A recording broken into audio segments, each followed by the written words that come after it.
Hello guys, magandang umaga po sa inyong lahat.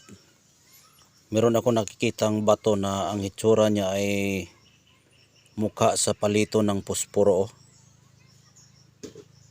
Ayan, bato po ito. Nakikita ko po ito guys dito sa dyan guys dito sa kagubatan guys. Ito mutya sa palito ng posporo. Ayan.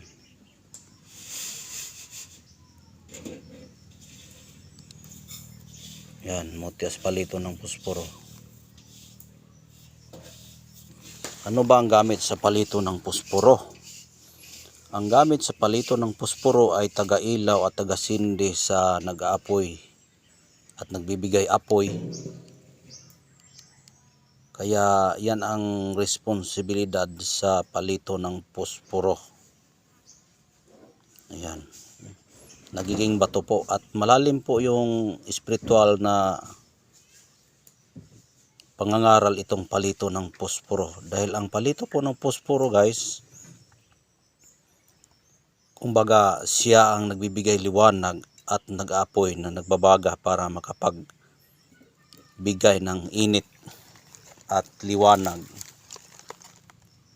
at nagbibigay buhay sa atin. Dahil ang init nagbibigay buhay sa ating katawan. Ang init nagbibigay buhay sa kalikasan at ang init nagbibigay rin kamatayan sa kalikasan. Dalawa ang patutunguhan po dito guys. Dahil kung sobrang init sa kalikasan, mamamatay po yung mga halamang gubat katulad yan. Katulad yan, sobrang init na guys, makamatay po yung init. Pero pag wala ding init guys, makamatay rin. Kaya itong palito ng posporo guys ay nagbibigay buhay at kamatayan. Ito. Kaya binigay sa atin itong palito ng posporo para ito ang susi sa kaliwanagan at init. Nagbibigay buhay at kapangyarihan sa atin. Kaya sa atin lang ito guys na nagbibigay sa atin na tayo ang mag-control sa birtud ng palito ng posporo. Dahil ang hindi marunong magdala nito guys, maaring siya ay masunog at maaring siya ay mawala na siyang buhay.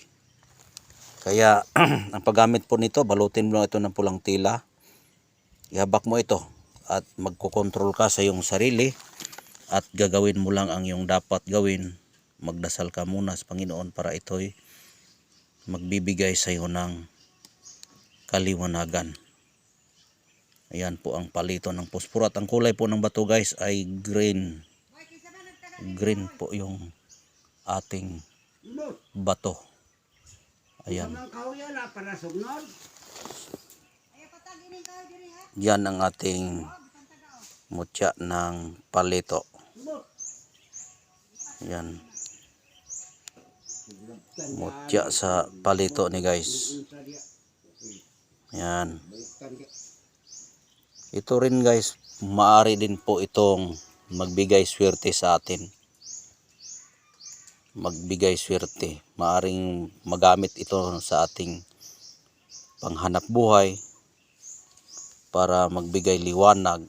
Dahil nga ang liwanag kasi ang bertod nito. Liwanag ang kanyang bertod. Kapag liwanag kasi guys, maraming pwede nating sabihin sa liwanag. Maaring ang kadiliman ay kaya nating liwanagan. Ang mga masasama kaya nating magamot. Ito rin guys, pwede rin itong panggamot. Pwedeng panggamot, pwede pang negosyo dahil nagbibigay ito kaliwanagan sa buhay. Kaya ito'y pampaswerte sa buhay. At maaring makamatay dahil nga init sobra. Alam nyo na po yung apoy guys. Kayo na ang maghusga kung ano ang pwede nyong masabi dito sa palito ng posporo.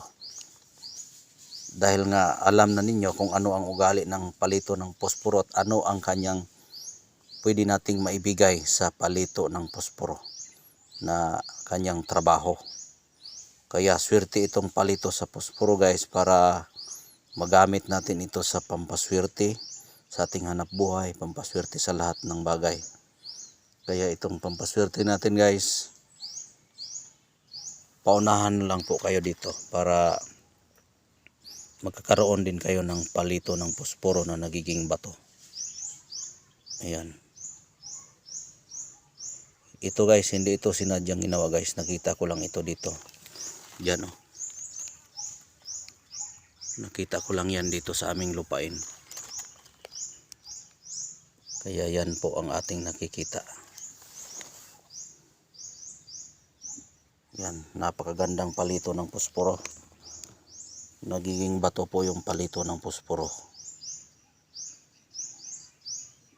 Yan o. Magandang pagkagawa sa kalikasan. Yan, hawakan mo ito at isindi mo para ito'y umiilaw. Yan, palito ng posporo na nagiging bato. Nagbibigay swerte, liwanag sa buhay. Pampaswerte sa anumang bagay.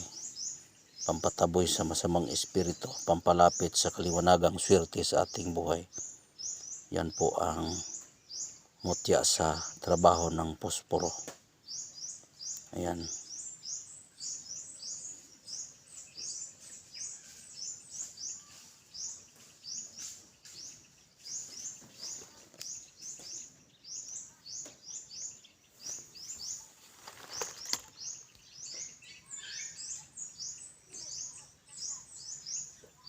Ang kulay niya guys kay green.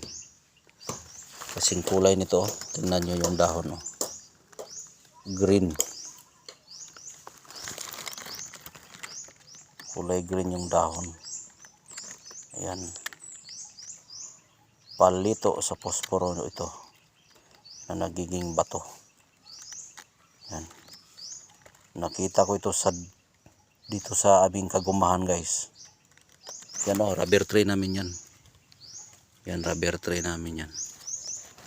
Ayan po. Yan ang ating mutya na rubber tree natin nakikita. Mutya sa palito ng posporo.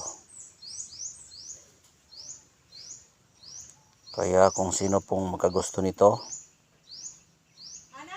maaari kayong tumawag sa aking numero 0948-066-3790. Yan po ang ating mutya sa kalikasan. Yan. Yan ang ating mutya. Kaya hanggang dito na lang po. Maraming salamat.